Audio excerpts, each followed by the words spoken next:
Hello everyone, welcome back to my YouTube channel. This is आकाश गुप्ता. जैसा कि आपको पता है कि FMG का रिजल्ट आ चुका है. इस वीडियो में मैं आपको एक ऐसे शख्स से मिलाने वाला हूं जिन्होंने फर्स्ट अटेम्प्ट में ही FMG क्रैक करा है और बहुत ही अच्छे तरीके से उन्होंने प्रिपरेशन करा है. इस वीडियो में हम लोग उनकी जर्नी जानेंगे कि कैसे उन्होंने FMG क्रैक करा है, उनकी क्या स्ट्रेटजी थी, उनका क्या शेड्यूल था और उन्होंने इस जर्नी को पूरा किया है. Please welcome the one and only mister Alpha अभी. Hello Alpha. Hello, thank you so very much. आपने इतना अच्छा वेलकम दिया है जी. First I would like to congratulate. Thank you. Finally आप एक ऑफिशियल डॉक्टर बन चुके हैं. एक बहुत बड़ा जो बर्डन होता है एक हम FMGs के ऊपर, वो यही होता है अपने आप को प्रूव करने का. तो जी हाँ, प्रूव कर दिया है हमने. Thank you so much. Okay, so coming to the next question. तो सबसे पहले मैं आपसे ये पूछना चाहूँगा कि आपकी जो इनिशियल जर्नी थी, ये 6 इयर्स बहुत ही लंबा जर्नी होता है, तो आप प्लीज अपनी इनिशियल जर्नी के बारे में बताएं. तो ठीक है, तो मैंने ना 2018 में एडमिशन लिया था ऑरेंजबर्ग स्टेट मेडिकल यूनिवर्सिटी के अंदर. ठीक है, तो वहाँ से एज सच कोई बैच पास आउट नहीं हुआ था. हम लोग आई गेस मैं 6th बैच था और सबसे सीनियर मोस्ट जो बैच होगा वो उधर 6th ईयर के अंदर होगा. तो उधर की कोई पासिंग परसेंटेज भी नहीं थी एज सच. ठीक है, 0 थी क्योंकि उस टाइम कोई ग्रेजुएट ही नहीं हुआ था, किसी ने FMG एग्जाम नहीं दिया था. बट स्टिल एक होप थी मेरे को. ठीक है, उसकी फीस स्ट्रक्चर और सब कुछ सही था, मेरे अकॉर्डिंगली सही था. तो मैंने वहाँ पे एडमिशन लिया. तो फर्स्ट ईयर तो यही इसी में जानने में लग गया कि भाई कैसे क्या सिस्टम है, क्या रशिया है, क्या लैंग्वेज है, इन सब चीज़ों में. सेकेंड ईयर के अंदर बेसिकली कोविड आ गया था तब 2019 के एंड के अंदर, 20 के स्टार्ट के अंदर. उसमें हम लोग हमारे हमारे बहुत सारे एग्जाम्स ना ऑनलाइन हुए थे उस टाइम पे. बट ये अच्छी बात थी कि प्री क्लिनिकल सब्जेक्ट से तो हमें अभी एज सच कोई इशू नहीं आ रहा है इंटर्नशिप से related, but pre clinical subject से हमारे तो इस वजह से. बाकी 3rd 4th 5th 6th year वो फिर आपके ऐसे निकल गए, हमें पता ही नहीं चला, वो बहुत जल्दी निकल गए. सीरियसली मुझे अभी भी लगता है कि मैं तो अभी फर्स्ट ईयर में था, कैसे ग्रेजुएट हो गया हूँ. ग्रेजुएट होने के बाद FMG एग्जाम भी दे दिया और वो FMG एग्जाम पास भी हो गया है. मुझे यही समझ नहीं आता है इतना सब कुछ. ओके, जैसा आपने अभी मेंशन करा कि जब आपने एडमिशन लिया था तो FMG परसेंटेज नहीं थे या फिर कुछ ऐसा. बट आज के टाइम में क्वेश्चन का स्टूडेंट का एक ऐसा क्वेश्चन रहता है, सब लोग पूछते हैं क्या कि पासिंग परसेंटेज क्या है वहाँ पे, तो क्या ये मैंडेटरी है स्टूडेंट को आज के टाइम में पूछना? नहीं है, ये चीज़ मैंडेटरी नहीं है. मैं सही बताऊँ, ये आपको खुद पे कॉन्फिडेंस होना चाहिए कि आप कैसे करते हो, क्या आप पढ़ सकते हो. फॉर एग्जाम्पल अगर आप किसी भी कोचिंग इंस्टीट्यूट में ले लीजिए, वो पढ़ा सकते हैं आपको, बट वो ये चीज़ तो गारंटी करके नहीं दे सकते ना कि आप क्या कहते हैं हम आपको गारंटी पास करके देंगे. तो वो वाली चीज़ है. मुझे पता था कि हाँ मैं कर सकता हूँ, थोड़ी बहुत मेहनत करनी पड़ेगी क्योंकि मेरे सीनियर्स थे वो जिनने मुझे गाइड किया था. डॉक्टर देवेंद्र सिंह गंगेश, उनने मेरे को अच्छे से गाइड किया था. डॉक्टर राकेश सिंह, वो जब मैं फर्स्ट ईयर में था तब वो 5th ईयर में होते थे और 6th ईयर में होते थे ये लोग. तो इन लोगों की गाइडेंस थी मेरे को उस टाइम पे. तो हाँ, इन्होंने ही बताया था कि कैसे पढ़ना है, क्या करना है, क्योंकि उनकी गलतियों से हम लोगों ने सीखा है. पता है उन लोग का आई गेस देवेंद्र भैया 2nd 3rd अटेम्प्ट में क्लियर हुआ था. 2nd अटेम्प्ट में same goes with Rakesh bhi also, and he also scored with a really good score of 190, I guess 189. हाँ, उनका स्कोर ये था. तो ये था, उन्हीं ने हमें गाइड किया कि भाई ऐसे पढ़ना है, ये पढ़ना है, इतने टाइम में इतना. पर मैं ऑफ कोर्स मैं नालायक टाइप का था. मैंने उनकी इतनी बात सीरियसली नहीं ली. हाँ, कर रहे हैं 1-2 सब्जेक्ट्स, मतलब सारे सब्जेक्ट्स मैंने कंप्लीट नहीं किए थे वहाँ पे. मैंने बस ये था कि थोड़े सब्जेक्ट्स मैंने देख लिए थे ऊपर से कि हाँ भाई माइक्रोबायो में बैक्टीरिया होता है. हाँ, तो ऐसे करके मैंने सब्जेक्ट्स अपने निकाल लिए थे. ठीक है, और फिर रही बात, फिर यहाँ आने के बाद मैंने रिलीजियसली भाई पढ़ा है. फिर यहाँ आने के बाद मैंने क्या कहते हैं, आप इंस्टाग्राम डिलीट कर दिया, स्नैपचैट डिलीट कर दिया, सब डिलीट कर दिया यहाँ पे आने के बाद. और फिर उसके बाद मैंने यहाँ पे तसल्ली से अच्छे से पढ़ा है. मतलब एक आपका सेल्फ बिलीफ था कि नहीं मुझे अच्छा करना है, किसी दूसरे की बातों में आप नहीं आए और आपने अपना पाथ चूज किया कि नहीं मुझे इस लेवल तक जाना है, मुझे ऐसे क्लियर करना है. ओके, गुड, बहुत अच्छा सर. आप मुझे एक और चीज बताओ कि ये जो आपका डॉक्टर बनने का सपना था, ये आपका कब से था और आपके पेरेंट्स ने कैसे हेल्प करा इसमें? तो ये ना 10th के अंदर ही मैंने बस एक फॉर्म आया था कि what you want to be. ठीक है, इन फ्यूचर. हाँ, 10th के अंदर आपको चूज करना होता था ना उस टाइम पे कि आप क्या बनना चाहते हो बड़े होके, तो which profession you want to be. तो उसमें था, उसमें बस मैंने रैंडमली डॉक्टर लिख दिया था. और आज वो चीज मैनिफेस्ट होती है। तो बस मैंने ऐसे मजाक में लिख दिया था कि डॉक्टर बनना है, मैंने मजाक में बोल दिया था वो चीज कि डॉक्टर बनना है, ठीक है कोई नहीं, क्योंकि उसके अंदर क्या था कि फिजिक्स, केमिस्ट्री, बायो, और मैंने ले रखी थी फिजिकल एजुकेशन, तो पढ़ने का कुछ था ही नहीं। फिजिक्स और केमिस्ट्री थोड़ा बहुत फिजिक्स पढ़नी होती थी, जिसमें आज भी मेरा सिंपल हार्मोनिक मोशन वाला जो चैप्टर है वो आज भी इनकम्प्लीट पड़ा हुआ है, मेरी अभी भी कंप्लीट नहीं हुई है फिजिक्स, ठीक है। बस मेरी केमिस्ट्री और बायो ठीक थी, तो मैंने बस वो था। और रही बात फिजिकल एजुकेशन, मैं पूरे दिन खेलता रहता था, मैंने कभी सोचा नहीं था कि मैं ऐसे डॉक्टर बन जाऊंगा, तो वो चीज मैनिफेस्ट होगी, पता है उसके अंदर ये हुआ है। अच्छा, और आपके फैमिली ने कैसे हेल्प करा? आपकी फैमिली कंडीशन कैसी थी? तो ऐसी बात नहीं है, मैंने फैमिली पे एक पता है एक सर्टेन एज के बाद ना आपके ऊपर थोड़ी सी रिस्पॉन्सिबिलिटी आने लग जाती है, तो वो चीज़ ना मैंने थोड़े फील कर मतलब लेने लग गया था वो चीज़ अपने पे, इसीलिए मैंने खुद से यूनिवर्सिटी सर्च करी, खुद से ही मैंने सब कुछ किया। इनफैक्ट मैंने खुद से अपने लिए लोन अरेंज किया, मैं कम से कम 10-12 बैंक के पास गया था, तब जाके मेरे को 2 बैंकों ने लोन के लिए अप्रूव किया था, ठीक है। तब जाके बैंक ने वो किया था, मेरे को आज भी याद है, एक ओरिएंट बैंक ऑफ कॉमर्स और एक बैंक ऑफ बड़ौदा था। ओरिएंट बैंक ऑफ कॉमर्स क्या कहते हैं, वो मेरे को थोड़ा अच्छा इंटरेस्ट रेट नहीं दे रहे थे, बाकी बैंक ऑफ बड़ौदा उसने मेरे को पूरा का पूरा मेरा लोन क्लियर किया। तो अभी मैं एजुकेशन लोन पे हूँ, और मेरे पेरेंट्स के ऊपर मेरे को कोई बर्डन नहीं था उनका।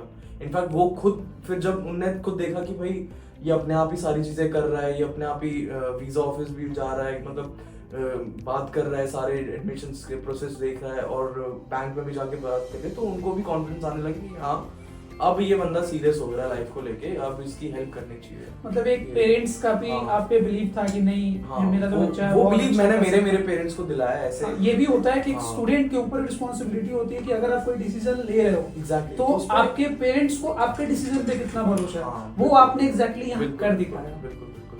और जैसा कि आपने बोला कि आपने लोन लिया था, तो क्या इसका आपके ऊपर कोई प्रेशर था जब आप जर्नी आपने स्टार्ट करी थी? लकी फॉर्चुनेट इनफ कि मेरी फैमिली बहुत ज़्यादा अच्छी है, उन्होंने सपोर्ट किया। इनफैक्ट अब वो जो लोन है वो मैं अब धीरे धीरे करके रिपे कर दूंगा, बट हाँ इनिशियली अगर मेरे फादर और मेरी मदर का सपोर्ट नहीं होता तो ऑफकोर्स मैं वो लोन ही अप्लाई नहीं कर सकता था, क्योंकि उसमें गार्डियन की एक रिक्वायरमेंट होती है इस वजह से। तो जी हाँ, इसीलिए।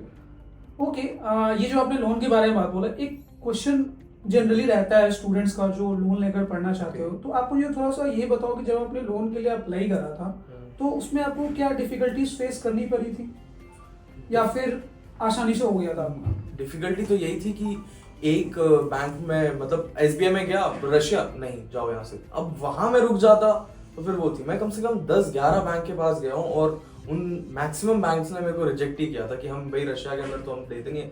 अब तो आई गेस देने लग गए हैं, ठीक है, इजीली तो नहीं बट हाँ मिल जाता है। फिर तब कहीं जाके मेरे को क्या कहते हैं 2 बैंक्स ने क्या कहते हैं अप्रूव किया था मेरे लिए लोन के लिए।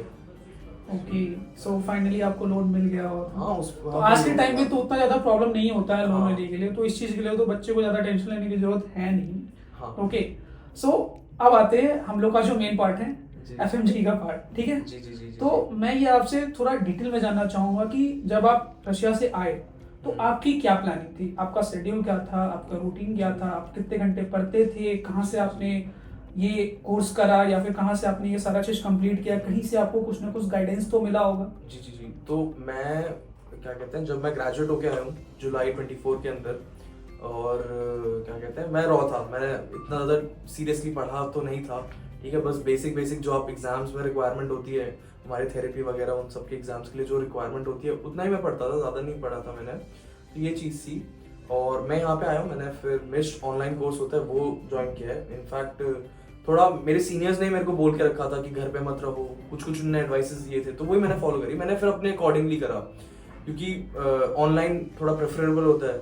आप सुबह 8 बजे उठिए, 7:55 पे उठिए, 5 मिनट में फ्रेश होके आप बैठ जाइए 8 बजे की क्लास में, तो वही अलार्म लगता था, वही वैसे ही उठता था मैं सीधा, ठीक है। तो ये चीज़ होती थी, प्लस घर पे नहीं होके पढ़ाई होती। ये सब चीज़ें मेरे को मेरे सीनियर्स ने बताई थी कि घर पे नहीं हो पाती है पढ़ाई, तो बेटर ये है कि तुम बाहर रहो। अब बाहर रहने का ये था इशू कि खाने पीने की दिक्कत होती है, लॉन्ड्री की दिक्कत होती है, ठीक है, तो ये सब इशू होते हैं। तो मैंने एक घर के पास ही एक अपार्टमेंट ले लिया, और माहौल के लिए मतलब एक स्टडी का एनवायरनमेंट भी होना बहुत जरूरी होता है। वो बहुत मैटर करता है कि आप स्टडी का एनवायरनमेंट कैसे क्रिएट कर पा रहे हो। तो वो चीज़ के लिए मैंने क्या किया, हम 2 दोस्त और थे मेरे, ठीक है, तो उनके साथ मैंने फ्लैट शेयर किया था, 3 BHK ले लिया था, सबका एक रूम हो गया था उसके अंदर। तो हम सब अपना अपना पढ़ते थे। जब कोई ऐसे डीमोटिवेट हो जाता था तो एक दूसरे को मोटिवेट कर देते थे। और ये भी होता है कि अगर सामने वाला पढ़ रहा होता है ना, तो आपके अंदर भी हल्की सी थोड़ी ना जलती है, पढ़ना चाहिए भाई, शर्म कर ले, सामने वाला पढ़ रहा है।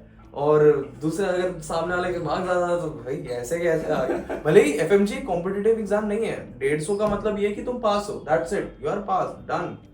बट एक रहता है अंदर से ह्यूमन टेंडेंसी है, कंपटीशन, किसकी बड़ी गाड़ी, किसका बड़ा घर, वही वाली चीज है। तो वो थोड़ी रहती थी, बट ऐसे नहीं हेल्दी कंपटीशन बिल्कुल।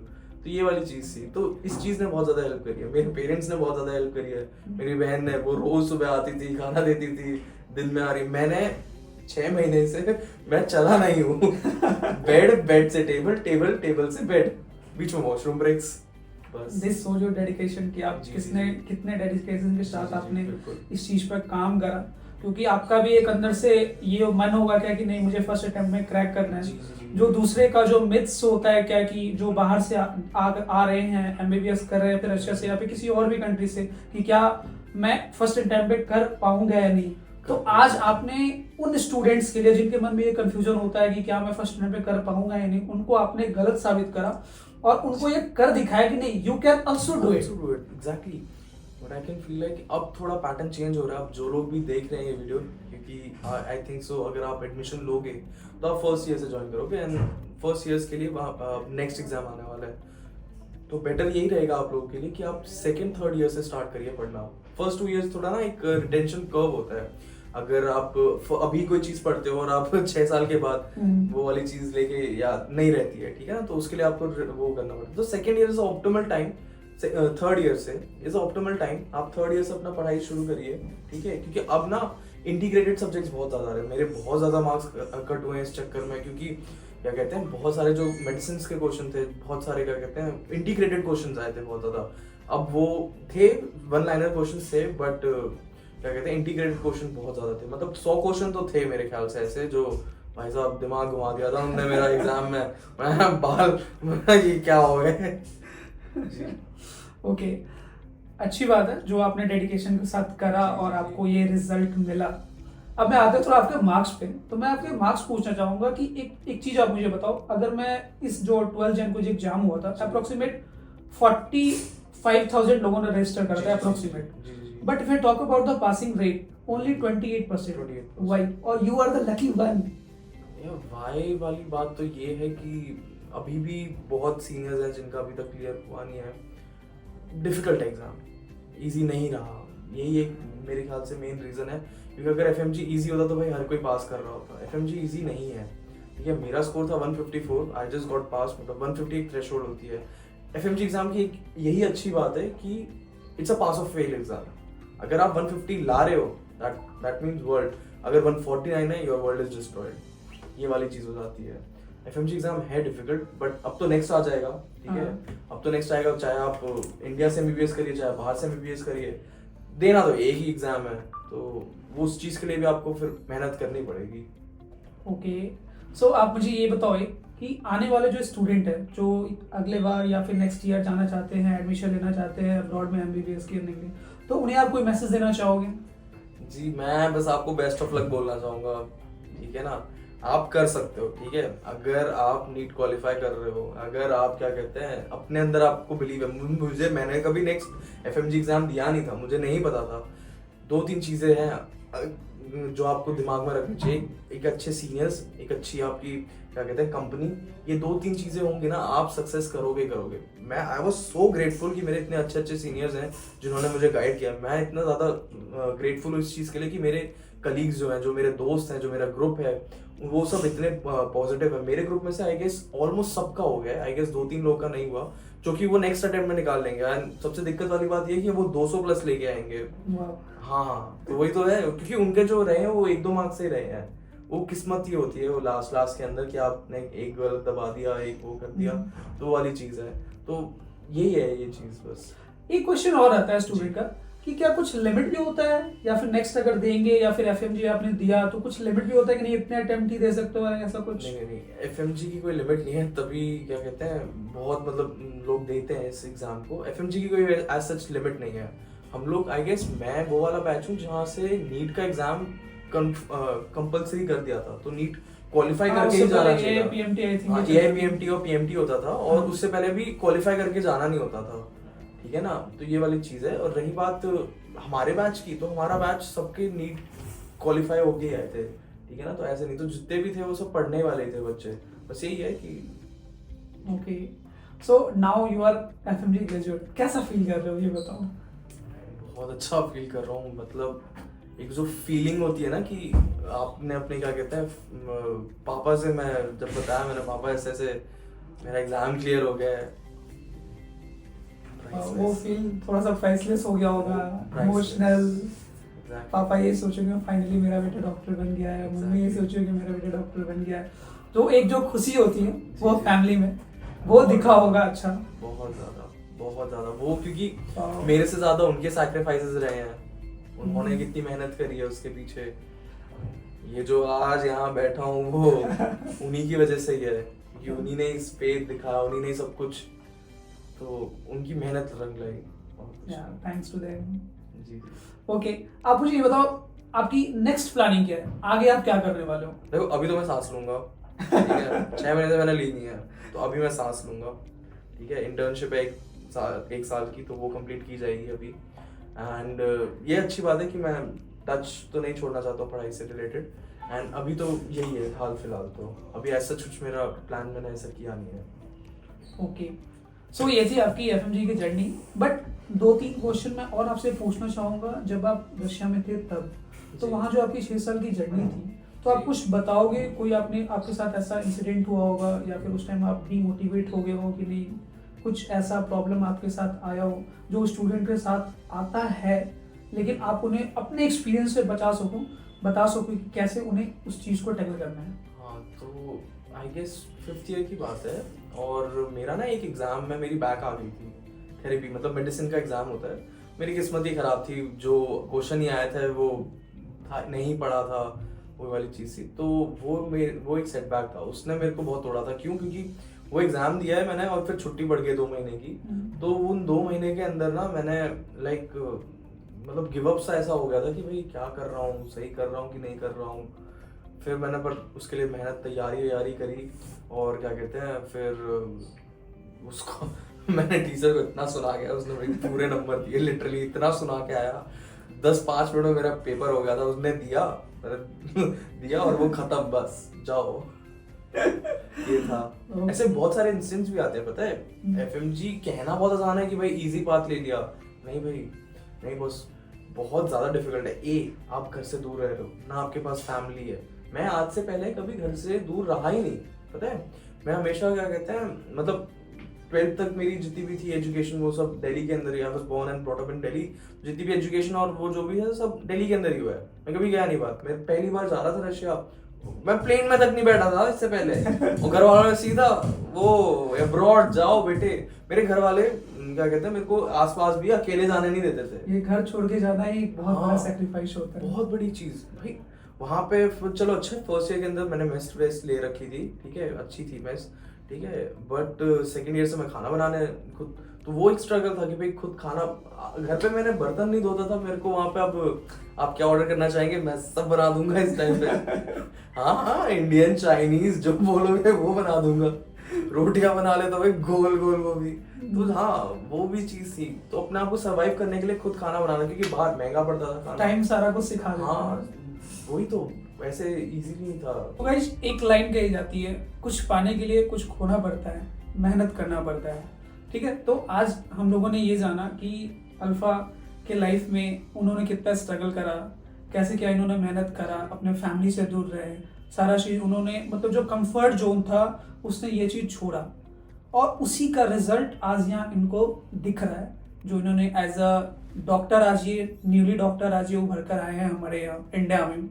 सो गाइज, मैं आप लोग को एक चीज यही बोलना चाहूंगा कि अगर आपको एक डॉक्टर बनना है तो आपको भी कंफर्ट जोन से आपको बाहर निकलना पड़ेगा, तभी आप एज ए अच्छा डॉक्टर बन सकते हो, और फर्स्ट अटेम्प्ट में ही आप FMG क्रैक कर सकते हो। Congratulations once again. Thank you so much.